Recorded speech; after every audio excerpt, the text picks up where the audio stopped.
Hello friends, എല്ലാവർക്കും നമ്മുടെ പുതിയൊരു വീഡിയോയിലേക്ക് വീണ്ടും സ്വാഗതം. അപ്പോൾ ഇന്ന് നമ്മളൊരു ഡെലീഷ്യസ് ആയിട്ട് നല്ലൊരു കേക്കിൻ്റെ ഒരു റെസിപ്പിയാണ് കേട്ടോ. ഏതൊരാൾക്കും നമുക്ക് എത്ര സിമ്പിളായിട്ട് നമുക്ക് ഉണ്ടാക്കാൻ പറ്റുമോ അത്ര സിമ്പിളായിട്ടല്ലേ നമ്മൾ എല്ലാ കാര്യങ്ങളും ചെയ്യുള്ളൂ.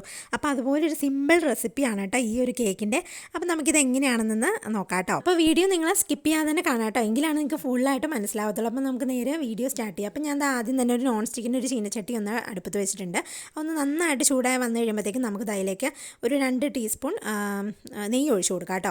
അപ്പോൾ അതിലേക്ക് ഞാൻ ഒരു കപ്പിന് അളവിലാണ് കേട്ടോ ബീറ്റ്റൂട്ട് എടുത്തിട്ടുള്ളത്. നമ്മളിവിടെ ഉണ്ടാക്കാൻ പോകുന്ന ബീറ്റ്റൂട്ട് കേക്കാണ് കേട്ടോ.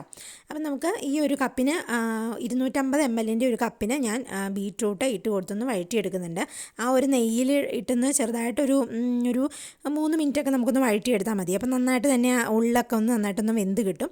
അത്യാവശ്യം വലിയൊരു ചീനച്ചട്ടി എടുത്തിട്ടൊരു 3/4 കപ്പ് പഞ്ചസാര ഞാൻ ചേർക്കുന്നുണ്ട് കേട്ടോ. അതായത് നമ്മൾ ഗ്ലാസ്സിൻ്റെ അളവാണെങ്കിൽ ഒരു ഗ്ലാസ് ബീറ്റ്റൂട്ടിന് ഒരു 3/4 ഗ്ലാസ് പഞ്ചസാരയാണ് കേട്ടോ ഞാൻ ഉരുക്കാനായിട്ട് ഇട്ടിട്ടുള്ളത്. അപ്പോൾ അത്യാവശ്യം ഒരു വലിയൊരു ചീനച്ചട്ടി തന്നെയാണ് കേട്ടോ ഇട്ട് കൊടുത്തിട്ടുള്ളത്. ഇതിലേക്കാണ് നമ്മളെല്ലാം ഒന്ന് ഫൈനലായിട്ടൊന്ന് മിക്സ് ചെയ്യുന്നത്. അപ്പോൾ ഇതുപോലെ ഒന്ന് ഉരുകി വന്നിട്ടുണ്ട് കേട്ടോ ഇത്. അപ്പോൾ ഈ ഉരുകി വന്നൊരു പഞ്ചസാര ഇനി ചെറുതായിട്ട് ഇതുപോലെ തിള വരും. ഇത് ഫുള്ളായിട്ട് നമുക്ക് തിള വന്നതിന് ശേഷം നമുക്ക് കുറച്ച് വെള്ളം ഒഴിച്ച് ഒന്ന് കൊടുക്കാം കേട്ടോ. അപ്പോൾ വെള്ളം ഒഴിക്കുമ്പോൾ നിങ്ങൾ ഒത്തിരി അടുത്ത് പോയിരുന്ന് വെള്ളം ഒഴിക്കരുത്. പേടിയുള്ളവരൊന്ന് ഓഫ് ചെയ്തിട്ട് വെള്ളം ഒഴിച്ചതിന് ശേഷം തീ കൊടുത്തേച്ചാൽ മതി. ഞാൻ അങ്ങനെയാണ് ചെയ്യുന്നത്. അപ്പോൾ ഇതുപോലെ ചെറിയൊരു കട്ടകളെ പോലെയൊക്കെ വരും കേട്ടോ ഒരു പഞ്ചസാര. അത് പേടിക്കേണ്ടത്, ആ വെള്ളം ചൂടായി വരുമ്പോഴത്തേക്കും അതൊക്കെ ഉരുകിക്കോളും. അപ്പോൾ അതിലേക്ക് നമ്മൾ നന്നായിട്ടൊന്ന് ഉരുകി വന്നതിന് ശേഷം അതുപോലെ തന്നെ ഇതൊക്കെ നന്നായിട്ട് ഉരുകിയിട്ട് ആ വെള്ളം ഒന്ന് ചെറുതായിട്ടൊന്ന് തിള പോലെ ഇങ്ങനെ വരും. അപ്പോഴത്തേക്കും നമുക്ക് ഇതുപോലെ നമ്മുടെ ബീറ്റ്റൂട്ട് ഒന്ന് ഇട്ട് കൊടുക്കാം കേട്ടോ. ആ ഒരു ബീറ്റ്റൂട്ട് ഒന്ന് ഇട്ട് കൊടുത്തതിന് ശേഷം അതിൻ്റെ ഒപ്പം തന്നെ നമുക്ക് ആവശ്യത്തിന് ഉണക്കമുന്തിരിങ്ങ ചേർത്ത് കൊടുക്കാം. അതൊരു 15-20 അത്ര എണ്ണത്തിൽ നമുക്ക് ഇട്ട് കൊടുക്കാം കേട്ടോ. അപ്പോൾ അതും കൂടെ ഇട്ട് കൊടുത്തിട്ട് ഇതുപോലെ നന്നായിട്ട് ഇളക്കി ഒരു ചെറിയൊരു തിള ഇതുപോലെ ഒന്ന് വരണം. ഫുള്ളുമായിട്ട് വെള്ളം പറ്റാൻ പാടില്ല. കുറച്ച് വെള്ളം നമുക്ക് മിക്സ് ചെയ്യാനുള്ളതാണ്. അപ്പോൾ ഒരു വെള്ളം കുറച്ച് നമുക്ക് വേണം. അപ്പോൾ ഈ ഒരു വെള്ളത്തോട് കൂടി തന്നെ ഞാൻ ഓഫ് ചെയ്യാണ്. ഒത്തിരി സമയം ചിലപ്പോൾ അടുപ്പത്തിരുന്നിട്ടുണ്ടെങ്കിൽ നമ്മൾ വാങ്ങി വെക്കുന്നതിന് ശേഷം കുറച്ചൊന്ന് കുറുകും, വെള്ളം ഒന്ന് കുറുകും. അപ്പോൾ അതുകൊണ്ട് തന്നെ നമ്മൾ ഒരുപാട് വെള്ളമില്ലാതെ ഓഫ് ചെയ്യരുത്, കുറച്ച് വെള്ളത്തോട് കൂടി ഓഫ് ചെയ്യാം കേട്ടോ. അപ്പോൾ വെള്ളത്തിൻ്റെ അളവ് ഞാൻ പറഞ്ഞില്ലായിരുന്നു. അപ്പോൾ അതൊരു അരക്കപ്പ്, ഒരു മുക്കാൽ കപ്പ് വരെ നമുക്കാവാം. അതായത് 1/2 ഗ്ലാസ് അല്ലെങ്കിൽ ഒരു 3/4 ഗ്ലാസ്. ഇനി നമുക്കൊരു മിക്സിൻ്റെ ചെറിയ ജാറിലേക്ക് നമുക്കൊരു 1/2 കപ്പ് പഞ്ചസാര ഒന്ന് പൊടിച്ചെടുക്കാം. അപ്പം ഞാൻ 1/2 കപ്പ് പഞ്ചസാര പൊടിച്ചെടുത്തതിന് ശേഷമാണ് കേട്ടോ ഇതിനകത്തേക്ക് കുറച്ച് ഗ്രാമ്പു ഇടുന്ന, ഒരു 3-4 ഗ്രാമ്പു ഇട്ട് കൊടുക്കാം. ഇനി അതിലേക്ക് നമുക്ക് 2 ഏലക്കായും കൂടി ഇട്ട് കൊടുക്കാം കേട്ടോ. അത് തൊണ്ട് പൊളിച്ചിട്ടാണ് കേട്ടോ ഞാൻ കൊടുത്തിട്ടുള്ളത്. അപ്പോൾ അത് നന്നായിട്ട് ഫൈനായിട്ട് തന്നെ പൊടിച്ചൊന്ന് മാറ്റി വെക്കാം. അപ്പോൾ ഇനി നമുക്ക് വേണ്ടത് ഇതുപോലത്തെ ഒരു ട്രേ ആണ്. അപ്പോൾ ഇതുപോലത്തെ ട്രേ ഒന്നും ഇല്ലെങ്കിൽ നിങ്ങൾക്ക് സാധാ വീട്ടിലെ ചോറ്റുപാത്രമൊക്കെ എടുക്കാം കേട്ടോ. അപ്പോൾ അങ്ങനത്തെ ഒരു ചോറ്റുപാത്രം ആയാലും ട്രേ ആയാലും അതിനകത്ത് കുറച്ച് ഓയിൽ തടവണം. അപ്പം വെളിച്ചെണ്ണ ഇതിന് പാടില്ല, ഉപയോഗിക്കാനേ പാടില്ല. അപ്പം നമുക്ക് മണമില്ലാതെ ഏത് ഓയിലാണേലും തേക്കാം. അപ്പോൾ നന്നായിട്ട് പുരട്ടി മൊത്തത്തിൽ കൊടുത്തിട്ട് ഇതുപോലെ പൊടിയൊന്നിട്ട് തട്ടി കൊടുത്താൽ മതി കേട്ടോ. ഇനി നമുക്ക് ഡ്രൈ ഇൻഗ്രീഡിയൻസ് ഒക്കെ എടുത്ത് വെക്കണം. അപ്പോൾ അതിന് വേണ്ടിയിട്ട് ഞാനിവിടെ എലൈറ്റിൻ്റെ മൈദയാണ് കേട്ടോ എടുക്കുന്നത്. ഇതുപോലത്തെ പാക്കറ്റിലുള്ള മൈദ തന്നെ എടുക്കുക, അതാണ് കുറച്ചുകൂടി നല്ലത്. ലൂസ് വാങ്ങിക്കണ്ട കേട്ടോ. അപ്പോൾ ഇങ്ങനത്തെ പാക്കറ്റിലുള്ളത് എടുത്തത്, അതായത് 1 കപ്പ് ഞാൻ ചേർക്കുന്നുണ്ട്. 250 ml ഒരു കപ്പ്, അതായത് 1 ഗ്ലാസ് ചേർക്കുന്നുണ്ട്. അതിലേക്ക് 1 ടീസ്പൂൺ ഇല്ലെങ്കിൽ നിങ്ങൾക്ക് സാധാ ഒരു മീഡിയം സ്പൂൺ ഉണ്ടാവുമല്ലോ, ഒരുപാട് വലിപ്പം കൂടാതെ.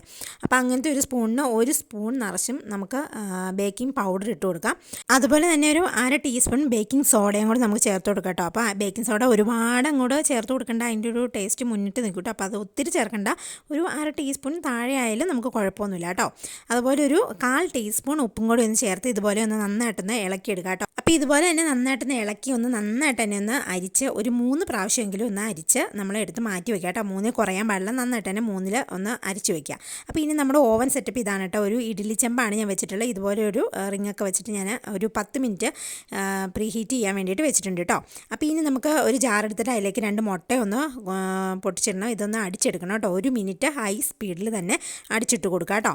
അതിലേക്ക് ഞാൻ 1 ടീസ്പൂൺ അളവിൽ തന്നെ, അതായത് നമ്മൾ ബേക്കിംഗ് പൗഡർ എടുത്ത ആ 1 സ്പൂണിന് 1 സ്പൂൺ തന്നെ വാനില എസൻസ് കൂടി ഒഴിച്ച് കൊടുക്കുന്നുണ്ട് കേട്ടോ. അതും ഒന്ന് ഹൈ സ്പീഡിലിട്ട് ഒരു 30 സെക്കൻഡ് ഒന്ന് അടിച്ചു കൊടുക്കുക. ഇനി അതിലേക്ക് നമുക്ക് വീണ്ടും പൊടിച്ച് വെച്ചിട്ടുള്ള പഞ്ചസാരയുടെ മിക്സർ ഒന്ന് അതിനകത്തേക്ക് ഒന്ന് ഇട്ട് കൊടുക്കുക. അതും ഒന്ന് ഹൈ സ്പീഡിൽ തന്നെ ഒരു 30 സെക്കൻഡ് ഒന്ന് അടിച്ചു കൊടുക്കുക കേട്ടോ. ഇനി നമുക്കിതിലേക്ക് ഏത് വെജിറ്റബിൾ ഓയിൽ വേണേലും ഒഴിക്കാം കേട്ടോ. വെളിച്ചെണ്ണ അല്ലാത്ത വേറെ ഏത് വേണേലും, സൺഫ്ലവർ ഓയിൽ അതുപോലെ ഒലിവ് ഓയിലൊക്കെ ഒഴിച്ച് കൊടുത്തിട്ട് ഒരു ലോ സ്പീഡിൽ നമ്മളൊരു 10-15 സെക്കൻഡ് ഒന്ന് അടിച്ചെടുക്കാം കേട്ടോ. അപ്പോൾ ഇനി നമുക്ക് ഈ ഒരു മിശ്രിതം എല്ലാം കൂടെ ഒന്ന് നമ്മുടെ ആ ഒരു ബീട്രൂട്ടിൻ്റെ മിശ്രിതം നമ്മൾ നേരത്തെ ഉണ്ടാക്കി വെച്ചിട്ടുണ്ടല്ലോ അതിലേക്ക് നമുക്കൊന്ന് ചേർത്ത് കൊടുക്കാം. അപ്പോൾ ഈ ഒരു പതയൊക്കെ വന്നിട്ട് ഉണ്ടാവും കേട്ടോ നിങ്ങൾ മിക്സിയിലൊക്കെ അടിച്ച് കഴിഞ്ഞ് കഴിയുമ്പോൾ. അപ്പോൾ നമ്മൾ ഇതുപോലെ ഒന്ന് നന്നായിട്ടൊന്ന് ചേർത്ത് കൊടുക്കുക. ഇനി ഇതിലേക്ക് നമുക്ക് കുറേശ്ശായിട്ട് ഒരു 2 പ്രാവശ്യമൊക്കെ ആയിട്ട് നമുക്കൊന്ന് ആ ഒരു ഡ്രൈ ഇൻഗ്രീഡിയൻസ് ചേർത്ത് കൊടുക്കാം. 2 അല്ലെങ്കിൽ 3 പ്രാവശ്യമായിട്ട് ചേർത്ത് കൊടുക്കാം കേട്ടോ. അതിലൊന്നും കുറയാൻ പാടില്ല, ഒറ്റയടിക്ക് നിങ്ങൾ ഇളക്കി കൂട്ടരുത്. അപ്പോൾ ഈ ഒരു രീതിയിലൊരു കട്ട് ഓഫ് മെത്തേഡിൽ നമ്മൾ ഇങ്ങനെയൊന്ന് ഇളക്കി കൊടുക്കുക കേട്ടോ. കാളാൻ പോളം ചുമ്മാ തോരനിട്ട് ഇളക്കും പോലെ ഒന്ന് ഇളക്കരുത്. ഇതുപോലെ ഒന്ന് ഒരു സൈഡിലേക്ക് മാത്രമായിട്ടൊന്ന് ഇളക്കി കൊടുക്കുക കേട്ടോ. ഇങ്ങനത്തെ കുഞ്ഞു കുഞ്ഞു കാര്യങ്ങളൊക്കെ നമ്മൾ ശ്രദ്ധിച്ചാൽ നമുക്ക് അടിപൊളി കേക്ക് തന്നെ നമുക്ക് ഉണ്ടാക്കാൻ പറ്റും കേട്ടോ. ഇനി ഇതിലേക്ക് ഞാൻ കുറച്ച് ടൂട്ടി ഫ്രൂട്ടി ഇട്ട് കൊടുത്തിട്ടുണ്ട്. അത് നിങ്ങൾക്ക് ഓപ്ഷനിലാണ്, വേണമെങ്കിൽ ഇട്ട് കൊടുക്കുക. അതിന് 50 ഗ്രാമിന് 10 രൂപയുള്ളൂ കേട്ടോ. അപ്പോൾ ഇനി നമുക്കിതിലേക്ക് കുറച്ച് അണ്ടിപ്പരിപ്പ് ഒന്ന് ചേർത്ത് കൊടുക്കാം കേട്ടോ. അതൊരു 7 എണ്ണമൊക്കെ മതിയാവും. അതുപോലെ ഒന്ന് ചെറുതായിട്ടൊന്ന് ക്രഷ് ചെയ്തിട്ട് നമുക്കൊന്ന് ഇട്ട് കൊടുക്കാം. അപ്പോൾ ഇതും നന്നായിട്ട് ഇതുപോലെ ഒന്ന് ഇളക്കി യോജിപ്പിക്കുക, ഒരുപാടിട്ട് ഇളക്കരുത്. അപ്പോൾ ഈ ഒരു കൺസിസ്റ്റൻസിയിലാണ് കേട്ടോ നമ്മുടെ ഒരു ആ മാവ് കിട്ടേണ്ടത്. അപ്പോൾ അത് നമ്മൾ ഇതുപോലെ നമ്മുടെ ട്രേയിലേക്കൊന്ന് കൊടുക്കുക കേട്ടോ, ഇട്ട് കൊടുക്കുക. അപ്പോൾ അത്യാവശ്യം നമുക്കിത് ഫുള്ളായിട്ട് തന്നെ ഇട്ട് കൊടുക്കുക. അപ്പോൾ ഇത്രയും വളരെ സിമ്പിളായിട്ട് നമുക്ക് ചെയ്യാവുന്നൊരു കേക്കാണ് കേട്ടോ. അല്ലാതെ ഇത് എനിക്ക് വലിയ പ്രൊഫഷണലായിട്ട് ഒന്നും അറിയത്തില്ല. നമ്മളൊരു ബേക്കറോ കാര്യങ്ങളോ ഒന്നുമല്ല, നമ്മളും ഇതുപോലെയൊക്കെ കണ്ട് നമ്മൾ ചെയ്ത് പഠിച്ചാണ് കേട്ടോ.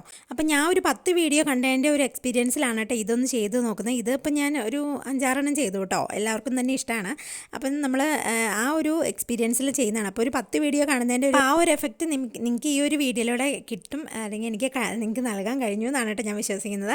അപ്പോൾ ഇതുപോലെ ചെറിയ ചെറിയ കാര്യങ്ങളൊക്കെ നിങ്ങളൊന്ന് ശ്രദ്ധിച്ചാൽ മതി കേട്ടോ. അതൊന്ന് മാവൊന്ന് നന്നായിട്ട് ഇളക്കുന്ന കാര്യത്തിൽ, അതുപോലെ തന്നെ നമ്മുടെ പഞ്ചസാര പാനിയാക്കുമ്പോൾ കരിയാത്ത ഒരു രീതിയിൽ, പിന്നെ അതുപോലെ തന്നെ അളവിനൊരു ഗ്ലാസ് എടുത്തു കഴിഞ്ഞാൽ വേറൊന്നും നമുക്ക് നോക്കേണ്ട, അടിപൊളിയായിട്ടൊരു കേക്ക് ഉണ്ടാക്കിയെടുക്കാം. അപ്പോൾ ഞാൻ ഇതിന് വേണ്ടിയിട്ട് ഒരു 5-6 അണ്ടിപ്പരിപ്പും കൂടി ഒന്ന് ഗാർണിഷിന് വേണ്ടി വെക്കുന്നുണ്ട്. പിന്നെ നമ്മുടെ നെയ്യിൽ വേവിച്ച് വെച്ചിട്ടുണ്ട് ആ ഒരു ബീറ്റ്റൂട്ട് കൂടി ഒരു സ്പൂൺ ഞാൻ മാറ്റി വെച്ചിട്ടുണ്ടായിരുന്നു. അപ്പോൾ അതും കൂടി ഒന്ന് കുറച്ച് ഗാർണിഷിന് വേണ്ടിയിട്ട് ഒന്ന് ഇട്ട് കൊടുക്കുന്നുണ്ട്. അതൊക്കെ നിങ്ങളുടെ ഓപ്ഷനിലാണ് കേട്ടോ, വേണമെങ്കിൽ ഇട്ട് കൊടുത്താൽ മതി.